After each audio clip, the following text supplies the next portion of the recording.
Amém. Cumprimento a todos com a paz do Senhor Jesus, amém? Glória a Deus, meus irmãos, que noite maravilhosa, a presença de Deus é real neste lugar. E eu queria aproveitar que os irmãos estão em pé e pedir para que abram as vossas Bíblias na carta de Paulo aos Romanos, capítulo de número 13. A maior carta, o principal tratado teológico de Paulo, carta de Paulo aos Romanos, capítulo de número 13, nós iremos refletir do verso 8 ao verso de número 14 nessa noite. Um texto que Deus tem ministrado muito ao meu coração nesses dias e creio que falará muito conosco nessa noite. Amém? Romanos, capítulo 13, a partir do verso de número 8. A minha tradução é a NVI. E assim diz a palavra do Senhor. Não devam nada a ninguém, a não ser o amor de uns pelos outros. Pois aquele que ama seu próximo tem cumprido a lei. Pois estes mandamentos, não adulterarás, não matarás, não furtarás, não cobiçarás, e qualquer outro mandamento, todos se resumem nesse preceito. Ame o seu próximo como a si mesmo. O amor não pratica o mal contra o próximo, portanto, o amor é o cumprimento da lei. Verso 11. Façam isso, compreendendo o tempo em que vivemos. Chegou a hora de vocês despertarem do sono, porque agora a nossa salvação está mais próxima do que quando cremos. A noite está quase acabando, o dia logo vem. Portanto, deixemos de lado as obras das trevas e revistamo-nos da armadura da luz. Comportemo-nos com decência, como quem age à luz do dia, não em orgias e bebedeiras, não em imoralidade sexual e depravação, não em desavença e inveja. Último verso. Ao contrário, revistam-se do Senhor Jesus Cristo, e não fiquem premeditando como satisfazer os desejos da carne. Amém? Vamos orar mais uma vez? Senhor, meu Deus, meu Pai, eu te agradeço, ó Pai, pelo teu amor, eu te agradeço pela tua graça e pela tua infinita misericórdia com que o Senhor tem nos alcançado. Eu te agradeço, ó Pai, pela oportunidade que o Senhor nos deste de estarmos aqui, reunidos como igreja, reunidos como congregação do Senhor. Peço que o Senhor continue falando conosco essa noite, por meio da tua palavra, Pai, que não seja eu, mas o Senhor através de mim nessa noite, e a partir do texto das tuas escrituras, Pai. Fala conosco, toque corações nessa noite, em nome de Jesus. Amém. Tome o seu assento, fique à vontade. Glória a Deus, meus irmãos. O dia hoje foi bem puxado. A gente esteve no retiro dos adolescentes a maior parte do dia. E foi maravilhoso o tempo que nós estivemos lá. E com certeza, tempos como esse, são tempos que nos fazem refletir muito sobre um texto de Romanos, sobre esse texto e sobre o amor. Eu não estive de manhã aqui na igreja por conta do retiro, e eu sei que o pastor Eberson encerrou a série Vida na Vida falando sobre o amor, mas eu queria trazer um pouco mais dessa temática e daquilo que Deus falou ao meu coração por meio desse texto, porque eu acredito que o amor, e isso é o que a Escritura diz, é o cerne da vida cristã. Mas eu acredito que cada vez mais nós, como cristãos, temos deixado o amor de lado.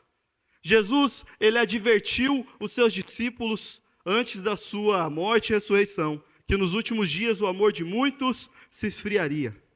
E não é isso que nós temos visto ao andar pelas ruas hoje em dia, ao ligar o noticiário. Quando antes, talvez em outra era, vimos tantas famílias divididas, tantas famílias separadas, tantas divisões, quando antes, talvez vimos tantos discursos de ódio, como hoje, abrindo as redes sociais na internet, nós podemos ver. Talvez nunca na nossa era de humanidade, tivemos um tempo de tamanha divisão como hoje. Cada dia mais, a humanidade tem sido mais egoísta e mais individualista. E aí, a igreja entra com um papel central nesse mundo caído, nesse mundo em trevas. Porque nós precisamos ser a luz e a esperança em meio a esse tempo perdido. Em meio a um tempo de ódio, nós precisamos ser aqueles que revelam o amor. Nós somos chamados para influenciar. Mas a realidade é que muitas vezes nós temos sido mais influenciados do que temos influenciado. Essa carta de Paulo aos Romanos, Paulo vai tratar de muitos assuntos. Concerne na graça de Deus e na sua explicação e desenvolvimento nos primeiros capítulos sobre a graça de Deus. Então Paulo vai desenvolver sobre o plano de salvação, sobre como Cristo cumpriu as promessas do Antigo Testamento em Israel. Então ele vai falar sobre o amor e sobre o plano dele, que é a igreja.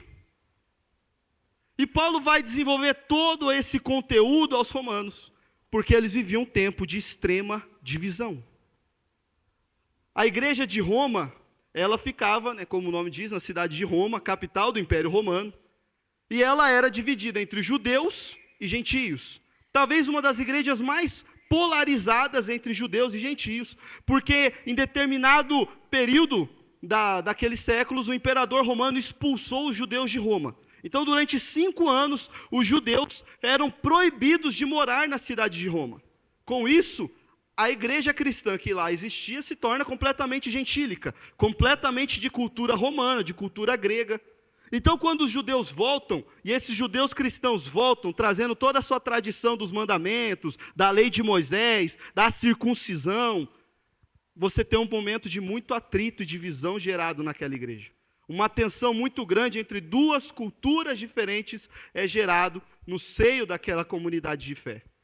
E justamente buscando solucionar essa divisão e amenizar essa tensão, que Paulo vai desenvolver a sua carta também com um propósito de se apresentar e pedir ajuda à sua viagem para a Espanha. Mas Paulo vai desenvolver ao longo de sua carta todo esse conteúdo do amor e da graça de Deus para que aqueles 2 povos entendessem que a graça de Deus alcançou os 2 povos. O amor e o evangelho de Cristo não era só para judeus, não era só para gentios. O amor de Deus não é só para quem nasce crente, mas também não alcança só aquele que nasceu no mundo. O amor de Deus, ele não é limitado somente a nós que nascemos, que cumprimos as regras na igreja, mas o amor de Deus, o evangelho, é também para aquelas pessoas perdidas no mundo lá fora. Esse amor que nos encontrou não é propriedade exclusiva nossa, mas é uma responsabilidade que nos foi atribuída para ser entregue para todo mundo. E é justamente isso que Paulo está chamando a atenção nesse trecho, já nos últimos capítulos da carta aos Romanos. Nós temos uma dívida. Nós estamos em dívida. E é uma dívida infinita. Normalmente, quando a gente fala de dívida, é algo ruim. Ter uma dívida impagável, com certeza, é algo que ninguém quer. Se a gente deixar, não sei se os irmãos já tiveram experiência, de dever o cartão de crédito, né? Todo mundo conta. Você deveu aquilo ali, é quase uma dívida impagável. Você só consegue pagar juros. Chega uma fase ali que você não paga mais nada, só juros. Até que alguma intervenção divina aconteça, aquela dívida nunca morre. Mas diferente de uma dívida crediária, essa dívida que Paulo fala não é uma dívida para o nosso malefício, mas é uma dívida que nós adquirimos a partir de gratidão daquilo que nós recebemos e daquilo que nos foi entregue. Porque antes de nós recebermos uma dívida de amor para amar o próximo, alguém pagou a nossa dívida de morte e de pecado na cruz do Calvário. Nós tínhamos uma dívida com Deus. E essa era uma dívida infinita, impagável, que nós só conseguiríamos pagar eternamente, morrendo, perecendo dia após dia por toda a eternidade no inferno. Nós tínhamos uma dívida com Deus, que nós éramos completamente incapazes, como humanidade, não somente como pessoas, mas como humanidade, de pagar essa dívida. Como Paulo vai dizer nos 2 primeiros capítulos, no capítulo 1 de Romanos, Paulo vai dizer que o homem desprezou a Deus. Deus se deu a revelar por toda a criação. Deus se comunicou ao homem e ele desprezou a Deus, escolhendo adorar imagens que ele mesmo criou, escolhendo adorar a si mesmo e satisfazendo os anseios do seu coração. Então, no capítulo 2, Paulo ataca o seu povo, os judeus que se sentiam os especiais porque tinham a Torá, e vai dizer que os judeus eram ainda mais culpados. Porque além da revelação geral de Deus, ou seja, a revelação da criação que toda a humanidade tinha, os judeus tinham uma revelação exclusiva de Deus por meio dos profetas, por meio da Torá, por meio dos mandamentos, por meio dos reis que Deus enviou.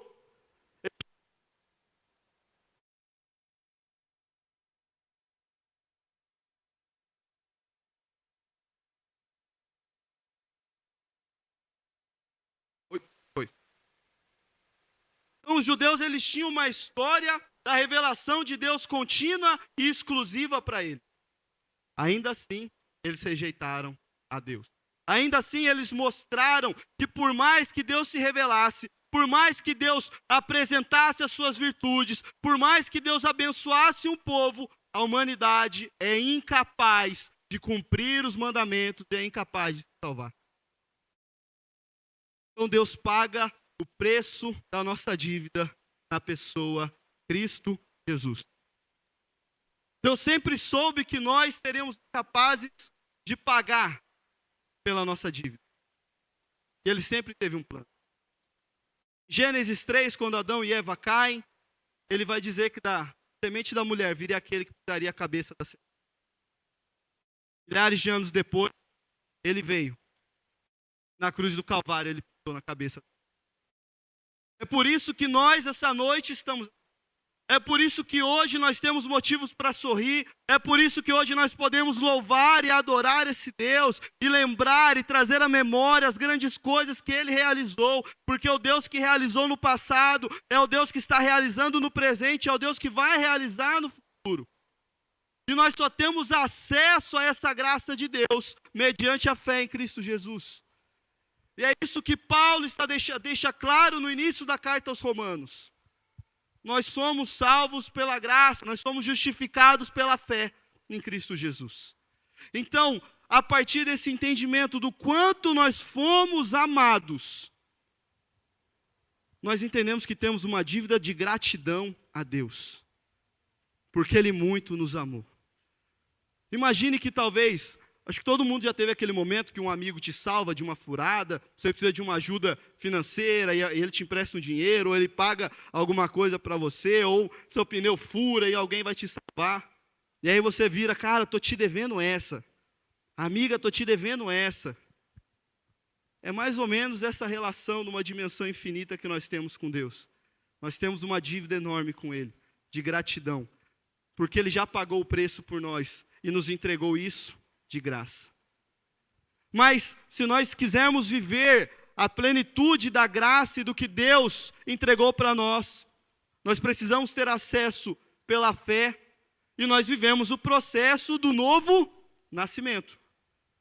Aquele que nascer da água e do Espírito, como Jesus fala para Nicodemos. E esse processo de novo nascimento nos leva a um lugar de ter uma nova natureza. E qual natureza é essa, Mateus? Em Romanos, Paulo também vai definir que assim como a humanidade é descendente de Adão, pecaminosa, egoísta, gananciosa, condenada à morte, aqueles que nasceram de novo são descendentes de Cristo, nascidos e gerados em Cristo Jesus. Assim nós não mais somos descendentes de Adão, mas de Cristo Jesus. E a nossa natureza precisa ser como a natureza de Cristo. E o que é ter uma natureza de Cristo? É fazer o que Cristo fez.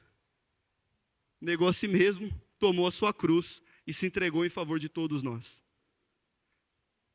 Ser um seguidor de Cristo, nascer de novo, viver a graça, traz muitos benefícios, mas traz um peso de responsabilidade muito grande. E talvez essa seja a situação mais difícil para a nossa geração de hoje. Porque nós somos uma geração que adora os seus direitos. É a geração que bate no peito, tem direito disso, tem direito daquilo. É o filho que discute com o pai e começa a argumentar, porque ele é cheio de direito. Mas não aceita nenhum dever. Nós adoramos os benefícios das nossas decisões, mas odiamos o peso das responsabilidades delas. É por isso que a minha geração de jovens é conhecida como a geração neném. Nem estuda, nem trabalha. É a geração dos jovens que com 30 e poucos anos não saiu de casa, não tem emprego, não faz faculdade. Porque ele quer curtir a vida. Ele só quer a parte boa. Ele quer o papai e a mamãe cuidando dele. Às vezes ele arruma um emprego, nem ajuda em casa, usa todo o dinheiro dele para curtir a vida. E é isso. Ele não está preocupado com nada. A vida dele é sair, é curtir, é sair com os amigos, é virar madrugada e pronto. Ele quer aproveitar, ele quer os benefícios. Mas ele não quer o preço necessário. Não quer pagar o preço de assumir as responsabilidades necessárias. É por isso que hoje tantos jovens não querem casar, tantos jovens não querem ser pais. É por isso que existem estudos que mostram que a nova geração de jovens é a geração que menos anseia posições de comando em empresas, posições de CEO, de chefia, porque não quer responsabilidades. Da mesma maneira, muitos de nós na igreja têm vivido da mesma forma. Nós queremos a graça de Deus. Nós queremos receber o amor de Deus, nós queremos as bênçãos, nós queremos o céu. Mas nós não queremos pagar o preço necessário para viver o Evangelho de Cristo. Nós queremos ser meio cristãos. Essa semana, os irmãos devem ter visto muito noticiário, e uma das principais coisas que tem se falado nos noticiários tem a ver com a carreira dos militares. E como militar, a gente está bem preocupado com essas movimentações. Mas a realidade é que na televisão mostram todos os benefícios de ser militar hoje em dia. A gente aposenta mais cedo, aposenta com 35 anos, tem estabilidade, tem salário integral na aposentadoria. Mas ninguém mostra as partes ruins. Você tem que tirar serviço 24 horas, que você pode ser transferido para qualquer lugar do país a qualquer momento, que você pode ser obrigado a ir para lugares, fazer coisas que você não quer, que você precisa deixar, às vezes, sua família por vários dias, às vezes meses, para ficar alocado em alguma missão extraordinária, que você concorre a várias escalas internas que não tem nada a ver com a tua função, que você tem que se virar. Isso ninguém fala. Mas ser militar tem a parte boa, é verdade. É por isso que a maioria de nós está lá. Mas tem a parte ruim. Eu não posso ser meio... Eu queria, meu sonho era não ter que tirar serviço, não ter que fazer missão, mas continuar lá com a estabilidade, continuar lá aposentando integral, mas não dá. Ou eu sou militar por completo ou eu não sou. E é a mesma coisa na vida cristã. Eu não posso ser meio crente, eu não posso ser meio cristão. Ou eu sou cristão completo ou eu não sou. Ou eu vivo a plenitude do Evangelho e pago o preço necessário, eu estou vivendo uma mentira. E é isso que Paulo está exortando. Nós temos uma dívida com o mundo. Nós temos uma dívida com o nosso próximo. Nós temos uma dívida de gratidão para com que Deus nos entregou. E nós pagamos ela amando o nosso próximo. Amando as pessoas. Jesus vai dizer, e João vai relatar isso no capítulo 14, no verso 21, aqueles que me amam, cumprem os meus mandamentos. E Paulo vai dizer, como é que cumpre os mandamentos? Não matarás, não furtarás, não cobiçarás. Ama o teu próximo como a ti mesmo.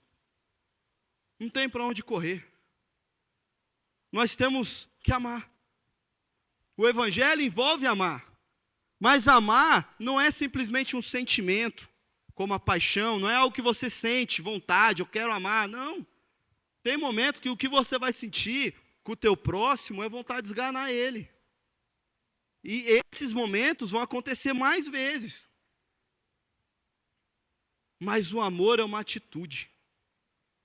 No pensamento hebraico, inclusive a palavra utilizada em hebraico, que significa amor, ela significa também em português dar.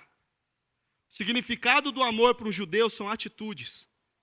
Amar, no pensamento do Antigo Testamento, no pensamento judaico, no pensamento de Paulo, não era um sentimento, como os gregos, como Platão vai desenvolver.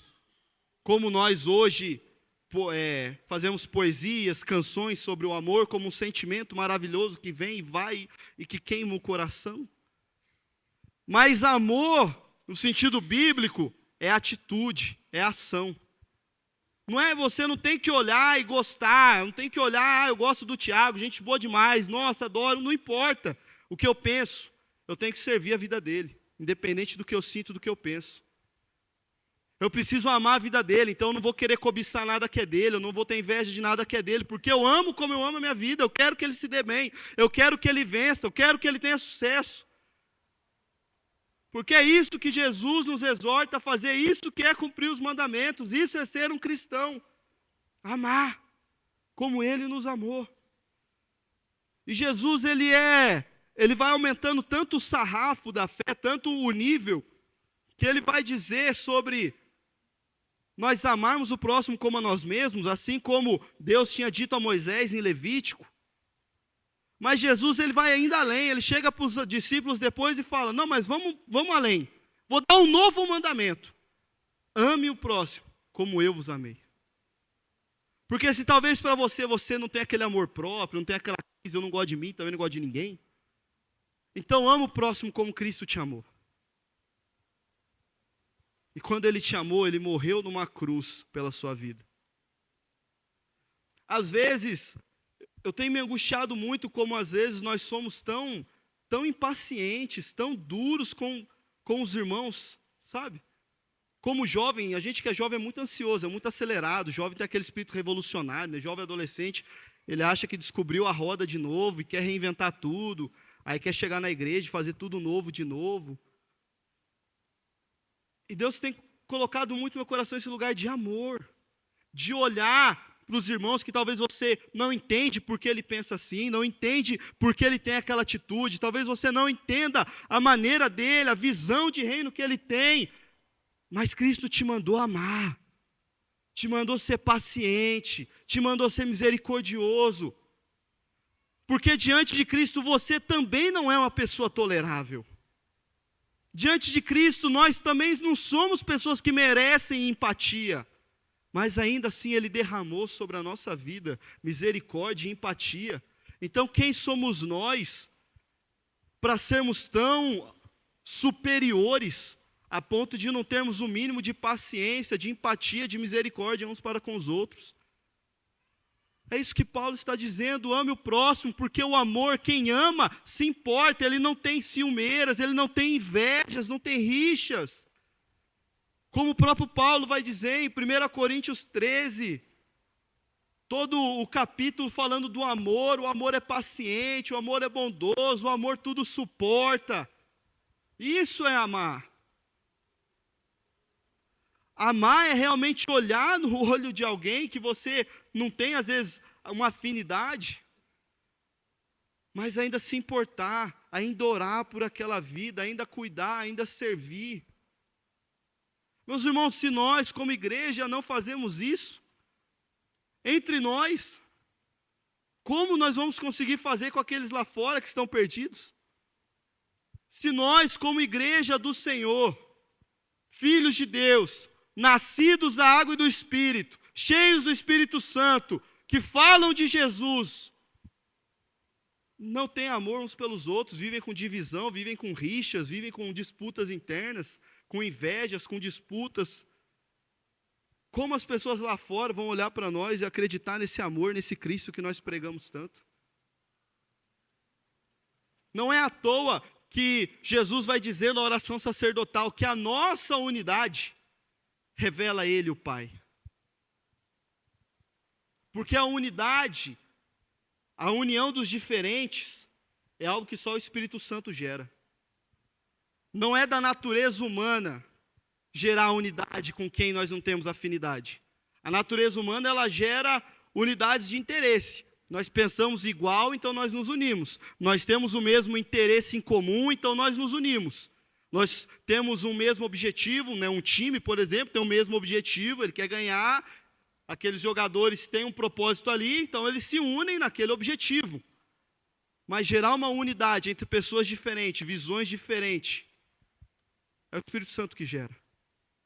Alinhados com o mesmo propósito, que é o reino de Deus, que é o reino do nosso Pai. Meus irmãos, nós temos uma dívida muito grande com Deus, de gratidão. E essa dívida de gratidão com Deus nos leva a uma dívida de amor para com todas as pessoas. E Paulo vai justamente trazer essa exortação à igreja de Romanos, à igreja de Roma, sobre o amor. Porque como ele vai dizer a partir do verso 11, façam isso, amem, Vivam esse amor, vivam essa verdade. Façam isso compreendendo que o tempo em que vivemos, chegou a hora de vocês despertarem do sono, porque agora a nossa salvação está mais próxima do que quando cremos. Aqui Paulo está justamente dizendo, é hora de acordar. Não dá mais tempo da gente brincar de ser crente. Cristo está voltando. Quando ele fala, que a hora já está, a nossa salvação está mais próxima do que quando cremos, ele fala da volta de Cristo, a glorificação, a consumação da obra de redenção de Cristo. Cada dia que passa, está mais próximo. Cada dia que passa, nós não temos mais, mas nós temos menos tempo. E nos foi dada uma missão, nos foi dada uma responsabilidade. E o relógio está contando no ponteiro. O tempo está passando. Não dá mais para nós continuarmos dormindo. Não dá mais para nós continuarmos cochilando no ponto. Está chegando o final da rota. Eu não sei se os irmãos já tiveram a experiência de dormir no ônibus e perder o ponto. Eu já tive. Não é legal. Você está lá, você dá aquele sono de beleza, quando você acorda, você percebe que você vai ter que caminhar muito para voltar para trás. Mas na carreira da fé, se a gente passar do ponto, não tem mais volta para trás. Quando Cristo voltar, acabou. Quando chegar na estação final da nossa carreira, acabou, não tem volta, não tem como eu ir para trás, não tem como eu pegar o outro ônibus, não tem como eu voltar e pegar outra linha do metrô e voltar para trás, não tem, acabou. Paulo está exortando aquela igreja, e essa exortação vale para nós ainda hoje, é hora de nós despertarmos do sono. Porque enquanto nós ficamos acomodados, existe um mundo lá fora que anseia pela mensagem que nós carregamos e que continua sofrendo angustiosamente, porque nós temos sido negligentes com a vida deles. Sabe, meus irmãos, porque eu acho que muitas vezes como igreja nós estagnamos tanto na vontade de pregar o evangelho, porque nos falta amor. Nós não nos angustiamos com as vidas lá fora. Quantos de nós, talvez, quantos dos irmãos andando pelas ruas, talvez andando pelos bairros, quando vê um bar, quando vê uma casa de show, quando vê jovens e adolescentes nas ruas perdidos, qual é o seu sentimento? Você só vê como alguém normal e releva? Talvez você nem percebe acontecendo ao seu redor? Ou você fica angustiado com isso? Isso te incomoda, isso te inquieta. Porque eu creio, meus irmãos, que Deus não fica feliz vendo pessoas distantes dele. Eu creio que isso incomoda Deus. E se incomoda Deus, precisa nos incomodar. Se inquieta o pai, precisa inquietar os filhos. Há um ano passado eu li um livro que chama O Porquê Tarde do Pleno Avivamento, de um autor inglês, chama Leonard Ravenhill. O livro, se não me engano, é da década de 60 ou 80, se eu não estiver enganado. E ele vai justamente fazer essa exortação de uma igreja que não se importa mais, de uma igreja que está morna, de uma igreja que está adormecida. E depois que eu li aquele livro, eu comecei a orar nesse sentido: Pai, me deixa inquieto quando eu vi vidas longe do Senhor, me deixa angustiado com isso. E eu recomendo aos irmãos que, se quiserem sofrer, faça oração. Mas se não quiser, não faz. Porque ele vai te fazer começar a ficar inquieto com algumas coisas que você não ficava antes. Você vai começar a reparar coisas que você não reparava antes. Eu moro em Anápolis há 4 anos e meio. Eu cheguei bem no meio da pandemia. De lá para cá, eu não sei contar quantas casas de show, pubs, botecos abriram que eu vi. Só que eu vi na região do Jundiaí, aqui perto. Quantos disques que eu vi abrindo. E a parte para mim que mais me dói, e eu quero compartilhar essa angústia com os irmãos, é porque quando eu vim para cá, todo mundo me falava que aqui era a terra dos crentes. E é verdade, uma cidade muito evangelizada. Quem vem de outra região é muito nítido isso. Mas a parte que me dói é porque eu ouço histórias de 5, 10 anos atrás, de igrejas do tamanho da nossa, um pouco maior, com 100 jovens, mocidades gigantes. E hoje, visitando várias igrejas, temos vários amigos, a gente é envolvido com muita coisa, E toda a igreja que eu vou, todo líder, amigo meu que é líder de jovens, fala que na igreja está com dificuldade, não tem jovens, os jovens sumiram, as igrejas estão sofrendo, as igrejas estão diminuindo. Só que as casas de show estão aumentando, os bares estão aumentando. Essa conta na minha cabeça ela não fecha. Nós estamos perdendo uma batalha todo dia, a gente nem percebe. Nós não nos angustiamos, nós não nos inquietamos com isso. Cristo está voltando, o nosso tempo está se findando, e nós continuamos dormindo, nós continuamos adormecidos. E é essa exortação que Paulo traz aos nossos corações. A noite está acabando, o dia logo vem. Portanto, deixemos de lado as obras das trevas, nos revistamos da armadura da luz. Em um mundo de trevas, eles anseiam de luz, e nós somos os portadores da luz. Nós somos aqueles que carregam a luz de Cristo para iluminar o mundo. E enquanto a luz não chega, as trevas imperam. Se nós apagarmos a luz da igreja agora, como está de noite, vai ficar um breu aqui enorme. Mas quando acendemos a luz, a escuridão some por completo, porque é isso que a luz faz, ela dissipa as trevas. Mas cada dia mais, quando nós nos negligenciamos a iluminar, a ser o sal e luz que Cristo nos ordenou a ser, as trevas vão ocupando cada dia mais espaços na sociedade. É por isso que o nosso mundo tem deteriorado tão rápido. Porque se nós, como igreja, que somos o sal, que precisamos conservar esse mundo podre, não estamos conservando, ele vai apodrecendo ainda mais rápido. É só perceber como talvez nos últimos 10 anos nós temos vivido um declínio moral, como talvez não vivemos em várias décadas anteriores. E o que nós, como igreja, temos nos posicionado, como nós temos nos angustiado, o quanto nós temos orado e clamado a Deus por isso. Nós temos uma dívida de amor com o mundo. Nós temos uma dívida de amor com as pessoas lá fora. Esse amor que nos encontrou, essa graça que nos resgatou, essa esperança que nos move, precisa alcançar mais vidas. Precisa alcançar mais corações.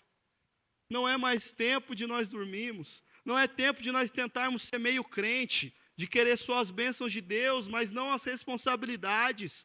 Porque ser uma cópia de Jesus, ser alguém revestido de Cristo, é ser alguém que assume responsabilidades que não são suas, para servir as outras pessoas.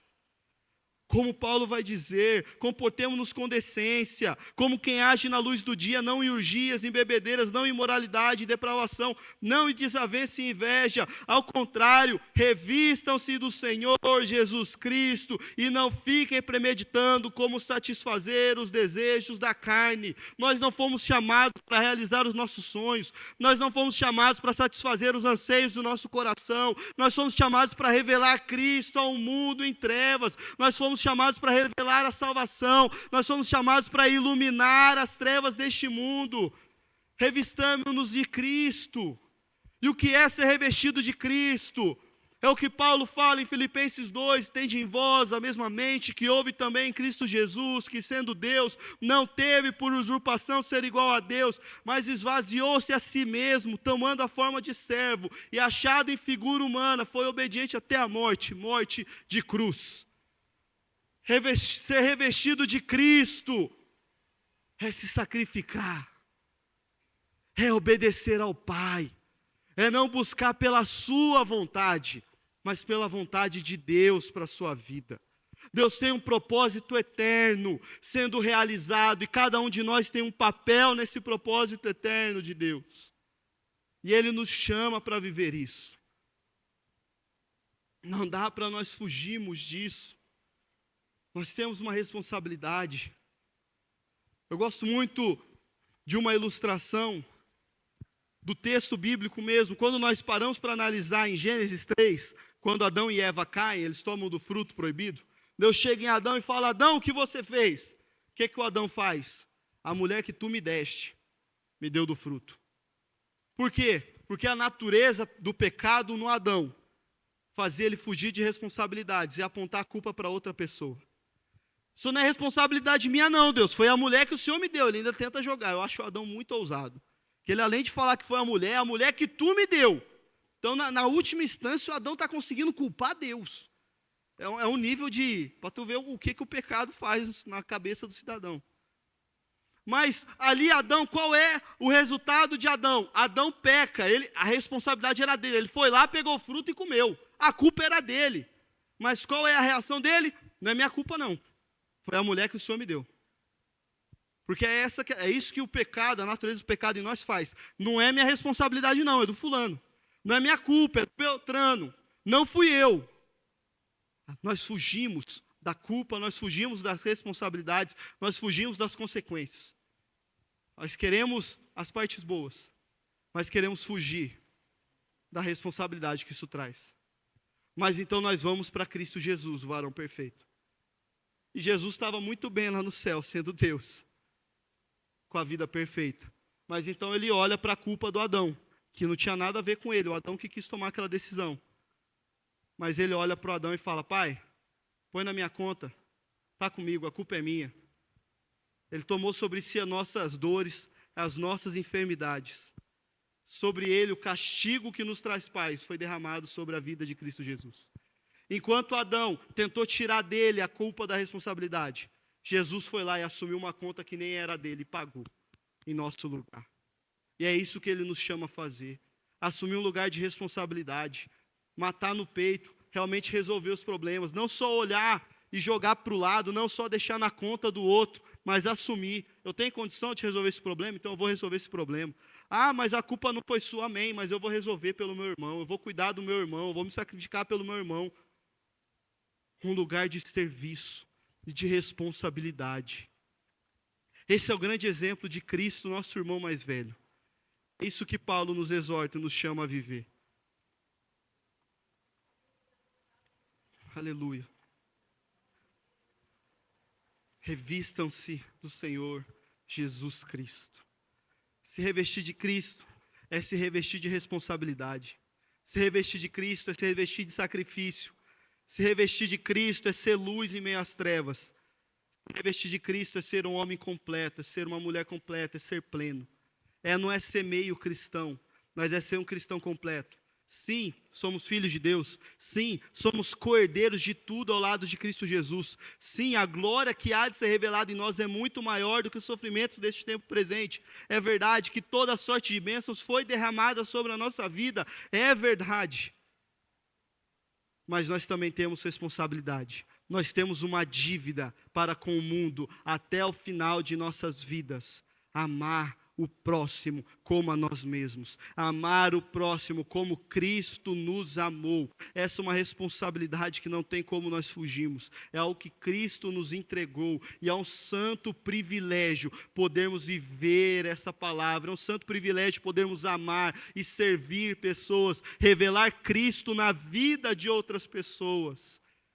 Ver vidas sendo salvas por esse amor que nos salvou. Por esse amor que nos resgatou. É um privilégio podermos fazer parte da obra de Deus. É um privilégio para nós podermos fazer parte do cumprimento do propósito eterno de Deus na terra. É um privilégio para nós sermos canais de Deus para tocar um mundo ferido, um mundo machucado. Vivemos em um tempo de ódio, desunião e egoísmo. E a igreja é a cura para corações desperdiçados do mundo. É a luz em meio à escuridão, o amor que abraça o mundo e revela a esperança.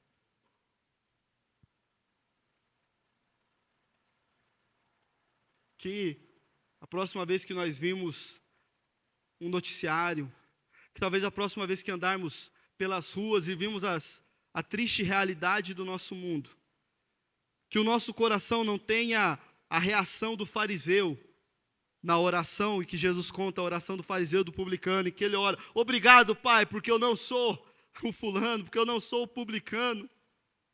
Mas que a nossa oração seja: Pai, alcança a vida dele, alcança a vida dela, alcança a vida daquele jovem, daquele adolescente, daquele mendigo, daquele morador de rua, alcança a vida daquele bandido, daquele criminoso, assim como o Senhor alcançou a minha vida. Me usa, Senhor, como canal do Senhor para alcançar vidas, assim como um dia o Senhor usou alguém para alcançar a minha vida. Nós temos aprendido muito nesse ano, meus irmãos, em várias séries. Mas que realmente nós possamos encarnar as mensagens que têm sido ensinadas aos nossos corações. Que nós possamos realmente viver uma vida na vida uns dos outros, com amor, com unidade, com sacrifício, com serviço. Nós nunca vamos poder viver plenamente a vida um nas vidas do outro. Nunca vamos poder ser uma igreja verdadeira se nós não aprendemos a amar uns aos outros. Da mesma forma, nós também nunca vamos viver a plenitude do que é ser igreja de Cristo se nós, além de amarmos uns aos outros, nós também não aprendemos a amar as pessoas lá fora. Nós não fomos chamados para viver em mais uma bolha. Assim como existem as várias bolhas no mundo, a bolha da direita, a bolha da esquerda, a bolha dos liberais, a bolha dos conservadores. Aí tem a bolha dos crentes e a bolha do resto. Não. Nós precisamos alcançar essas pessoas. Não viver fechado no nosso mundinho.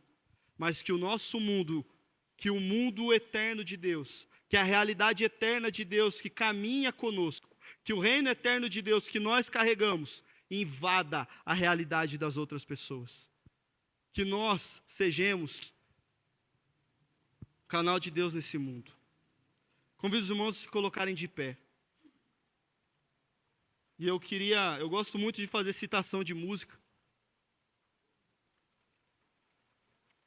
E tem um louvor que eu gosto muito, ele não é tão conhecido.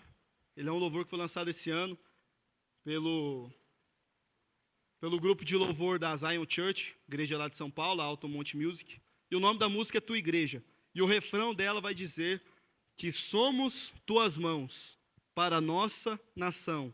Somos a extensão daquilo que o mundo não consegue ver. Somos tua voz para os perdidos, como um farol no mar, tua luz brilha através de nós. Que nós possamos encarnar isso. Que nós possamos entender o papel que Deus deu para a sua igreja. Deus podia ter escolhido várias maneiras após a vinda de Cristo para continuar se manifestando. Mas Ele escolheu a mim e a você. Fisicamente, Deus ainda, até a volta de Cristo, Ele não está tocando pessoas. Ele toca os corações espiritualmente, mas fisicamente Ele não toca. Mas na verdade Ele toca. Porque quando eu e você tocamos vidas, é a mão de Deus tocando nessas vidas. Quando eu e você abraçamos uma vida, é o próprio Deus abraçando essa pessoa. Quando nós oramos por alguém, entregamos algo de Deus, é o próprio Deus falando na vida daquela pessoa. Nós somos as mãos de Deus para tocar a nossa nação. Nós somos a extensão do mundo invisível, do reino eterno de Deus. No mundo visível, nós somos a parte visível do reino de Deus, até a volta de Cristo, meus irmãos. Nós somos a voz de Deus para alcançar os perdidos. Nós somos como um farol no mar. A luz dele brilha através de nós. Que nós possamos, meus irmãos, viver isso. Que quando louvarmos hinos como esse, não sejam apenas músicas automáticas, mas que seja uma verdade que seja declarada por nós. Que nossos corações verdadeiramente busquem obedecer e viver aquilo que Deus nos chamou para viver. É hora de despertarmos, entendermos que temos uma dívida infinita, e nós precisamos todo dia pagar essa conta, pagar essa conta, pagar essa conta, até que Cristo venha, e não seja mais necessário, mas que tudo seja novo feito, que a nova terra venha, e todo esse sofrimento enfim cesse, que a noite se encerre, e o dia perfeito seja feito. Amém? Com a permissão do pastor que fez uma oração. Feche seus olhos, vamos orar nesse sentido, nessa noite. Senhor, meu Deus e meu Pai, eu te adoro, Senhor, pelo teu amor e pela graça com que o Senhor nos alcançou, Pai. Eu te agradeço, ó Pai, porque o Senhor nos deu o rico privilégio de fazer parte da tua obra de redenção na vida de outras pessoas, Pai. Eu te agradeço porque o Senhor nos permite fazer parte da construção do reino do Senhor, ó Pai. E eu clamo a Ti, Senhor, nos dê esse entendimento. Espírito Santo, leva os nossos corações a um lugar de contrição com essa mensagem e derrama sobre nós o amor do Senhor. Nos encha com esse amor para que nós possamos transbordar na vida das outras pessoas.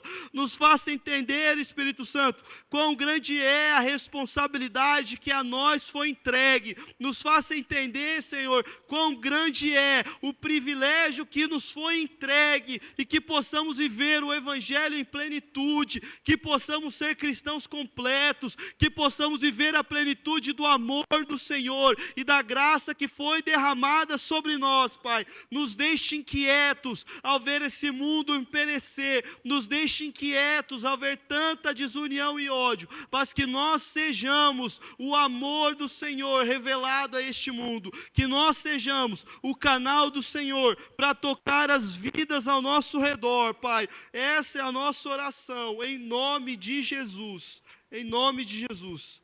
Amém. Glória a Deus.